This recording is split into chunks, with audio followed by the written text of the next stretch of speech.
Right now, we're witnessing so many things right now that's happening out here in this world, and also a lot of emotions that got us trying to figure things out. While we're starting to see some of these acts that are being carried out. If you're not sleeping under a rock, you will know about the dude Nolan Wells, if I'm not mistaken. That's how you say his name. And his family, matter of fact, his parents is right here about to speak. More on the mysterious death of Nolan Wells. We're joined by his parents, Christine and Elmore Wansley, as well as their attorney, Ben Crump. And before we get started, first off, I want to thank you for being here under these circumstances. I know how extremely tough it must be, and we can express how sorry we are for you and your family. And first question, how are you two holding up? Taking it second by second. Day by day. Second by second and day by day, which we all can understand. And I just want to ask you, the friends that Nolan traveled to Horn Island with, they say that he stayed behind voluntarily. Why would he stay behind? That we cannot answer. I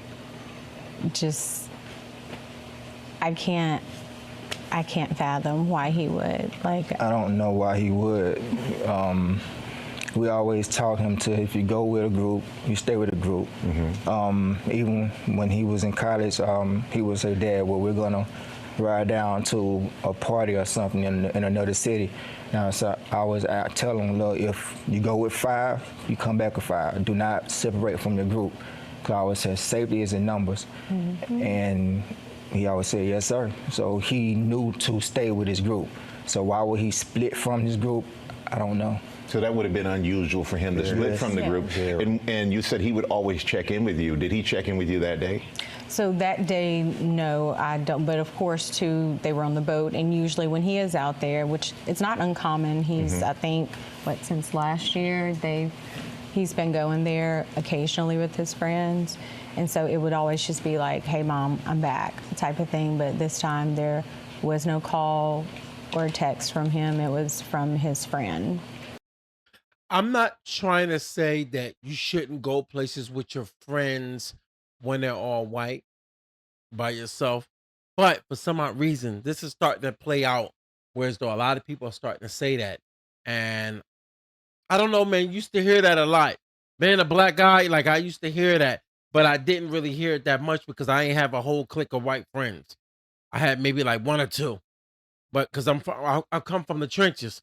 But I used to go to my grandpa's house that lived in Delaware, and that was where I ended up having a white friend at. Other than that, being in, you know what I mean, in Philly and in the area I was from, Chester, um, there's no white people. And if it was, I don't recall none. So most of my friends were black. So if anything ever happened, it happened amongst each other. But damn, dog, we starting to see this play out a lot though. Like when you're starting to see people be with their friends and they're all white and you happen to be the only seem like the only token person that's the only black person. It seems like there's always an issue. Always. I don't know what it is. I think the comfortability starts to happen and then people start to get a little too comfortable. The next thing you know, an accident. And then too, really didn't worry a lot about it because it was his last weekend to have fun because that Monday he had to report to school. We was preparing to take him back for camp to prepare for the season. So, we're gonna see. He wanted to have his last little hurrah before he locked down and get ready for the season. Because, like I said, the entire summer he's training. He got more serious. He started to understand what I was trying to tell him about football, not just being fun, but as you get farther in it, it becomes a business. If you want to excel, you have to understand, and you have to understand both at the same time. And we know, Ben, that you said that you're going to do an independent investigation. Yes. And you say you have Nolan's cell phone and messages were deleted. How could you tell messages were deleted? Well, his parents got the phone back, and that's something that's important, Michael, because they tracked this phone on Life 360. So Life 360, but when I received the phone call from Warren, I immediately called my friend Toshima, and I said, hey, have you guys seen Nolan? Because her two sons, Jalen and Javon, like they grew up together. They played city league sports together. When they got into school, they played sports together. And so she was like, hey, like, okay, the boys were pulling up the location from Snapchat. So the Snapchat location looks completely different than the Life 360 location. So when I pulled up Life 360, it was different. It was showing everywhere the phone had been. Like it had, I was like, well, it's showing that he's back on land. Like I'm not. He's like, but no, he didn't come back with us. Now, this is very important. This is the part that she's talking about that's going to make everybody start to look at this case a lot differently. And the reason why is because y'all know when y'all got these cell phones, especially iPhones and whatnot, when you're using certain apps, and especially 360. I never used 360, but I heard about it. You can track and see the location. Now, you know damn well a phone location is not going to change just like that if the phone stayed with the individual, which means somebody had that phone. If that boy, that young man was in the water or wherever he was at, which I believe they found his body in the water, I believe, if I'm not mistaken, it would have stayed in that same area, not being moved all around, which brings to speculation that something's off, something ain't making sense. I'm just saying. Well, how were you able to get the phone? So we tracked it, and my friend Tashima went and picked it up. It wasn't like they said we got his phone, they tracked it. And that highlights all these contradictions, Michael. The fact that they said Nolan was talking to a young woman and she said that he said, I'm going back to get on the boat with the boys. The boys said that he said he was going to stay with her. And so that's an obvious contradiction. And then this video of this, you can hear an argument going where Nolan is saying, give me my freaking phone. What are you freaking doing? And so then his phone ends up missing. I don't know any teenagers, Michael Strahan, who says, if you believe their story, I'm gonna stay behind and I'm gonna leave my phone. I mean, no young person leaves their cell phone. And so then there's so many things their parents were telling us about, even why didn't his body wash up with the tide on Sunday? Why would it come on Monday? It's not adding up. And that is the problem when you think about the history of Mississippi. Yeah. And this is the thing that's making people look at this situation totally different. Not only that they lawyered up, we understand them lawyering up, but we also understand by them lawyering up, it's like, hold up. Wait a minute, is this your friend? Or is it not your friend? Because it don't look like friends now. It looked like something might have transpired when they started talking about the video and talking about that they had a fight or they heard commotion going on, whereas though he's talking about give me my effing phone back. No, that's something right there that's going to tell you something happened. Something little don't just happen, especially when it comes to cell phones. Like I know a lot of times people might act stupid and act like these cell phones is nothing. They're everything. Everything. Even with adults, we don't play around with our cell phones. Our cell phones is our lifeline. It's our check-in, our handling business, or call out from work. We stop on the side of the highway. We in trouble. We making a phone call. It's our GPS. It's getting work done. You can send emails, everything. Edit video. You can do everything on your cell phone. Your cell phone is your lifeline. So now we know that somebody had that cell phone and you finding out that other footage was going on. But the problem is no one is saying anything right now. Everybody's kind of like squeaky quiet right now. Now, Mississippi a lot of times get a bad rap. I don't know, but all I do is hear that Mississippi is not a place that you want to play around in when it comes to white people and black people. Black people have to be mindful of the white people that's down there in them areas. Because for some odd reason, something always happening in Mississippi. I'm just saying. So there's so many questions that need to be answered. And is there anything you'd like people to know about Nolan? What would you like them to know about your son?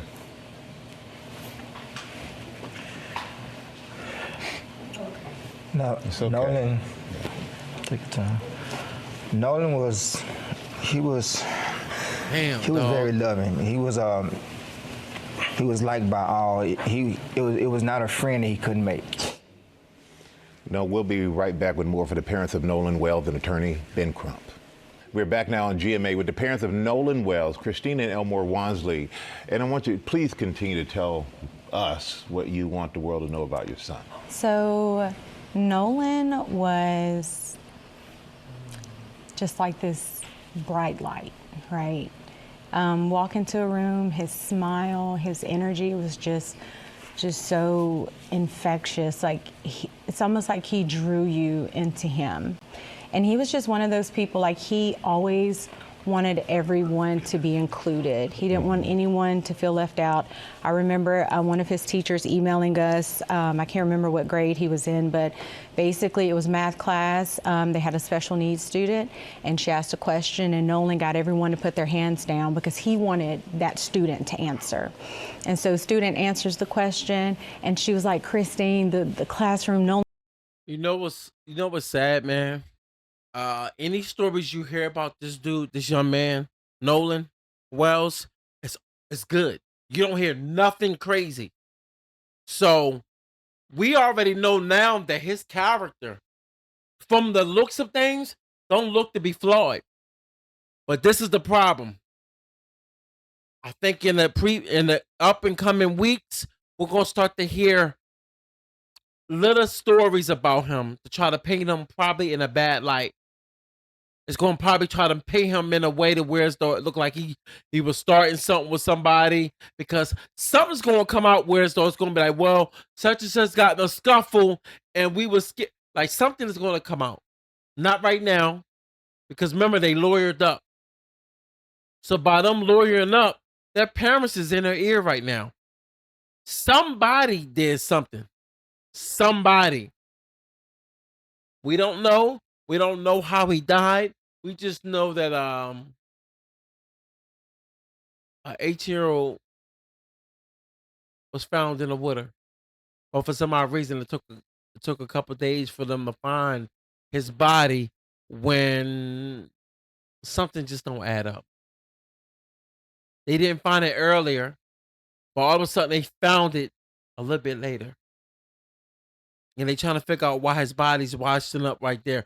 It's starting to look like, from the things of what's been said and from how the evidence is stacking up right now, it's looking like somebody might have dumped his body later. He might have died somewhere else, and then they dumped him to make it look like he drowned or something. Who knows? We don't know yet. But I think we will find out in the previous up and coming weeks. Because by them lawyering up, everything stops. And normally when everything stops, you're not going to hear anything. Nolan, like, you have to be careful when you have such a big heart like that. I love that God blessed you with that, but you have to be careful with that, because that it's not always returned, that type of love. But he was just genuinely a good person. Like, and you know what? My heart goes out to this family, y'all. You hate hearing things like this. You hate hearing that somebody lost their life all because of stupidity. You hate hearing this. It's annoying. It's annoying to hear that something so. To lose a kid. My son right now is downstairs on the tablet. And while my son downstairs on his tablet, I can't imagine. I can't imagine. I cannot imagine what kind of energy I will have. How violent I can turn if my kid is touched or harmed. So I cannot imagine how the mom feels. More so his father. The person that looked the comments, is the one that can end up going off the deep end. You look at his father, I cannot imagine. I'm looking at his father right now. Giselle, he's a well-kept man, and he don't look like somebody you want to play with. But at the same time, no one seems to know what's going on. This is the thing that makes the world we live in today dangerous. It makes it dangerous. It's hard for stuff not to feel dangerous when you losing a kid to something so heinous. If you losing a kid to other teenagers that acting like they have no clue what happened, what you mean? What you mean? What you mean? We will find out what happened. I know people get to a point in their life where they think a life for a life is not fair. Well, guess what? This is why this is why things in life happen in the most crazy, heinous ways where people lose their lives, all because of stupidity and all because the negligence of not acting like they don't care. They act like they don't care. I don't give a damn what they're showing. What's been shown right now looks as if they don't care. You're not hearing a word. But you got a dead 18-year-old. I'm sorry, a person that was unalive, 18-year-old, no longer here, no longer breathing, had a promising future, and got a mom and a father up here grieving, still trying to get answers, but there's no damn answers. Why? We lured up. Mhm. Hey, hey, man, my heart goes out to this family. I hopefully they get justice, but I'm gonna be real with you. Justice is not enough. I'm gonna say this. We don't know what happened. I don't know what happened. We don't even know if we overstepping it, but it just feels like foul play. I'm gonna leave it there. Anything else come about this situation, then I'm gonna talk about it. But till from from this time, whew, man, it got me sitting up. Ah, boy. Mm, this is any person with a child will feel this type of energy. And also the energy makes you angry. It also makes me angry. It's not even my kid. My heart goes out to y'all, man. I'm serious. Hopefully, I hope everything gets not resolved, but I hope they find out what happened.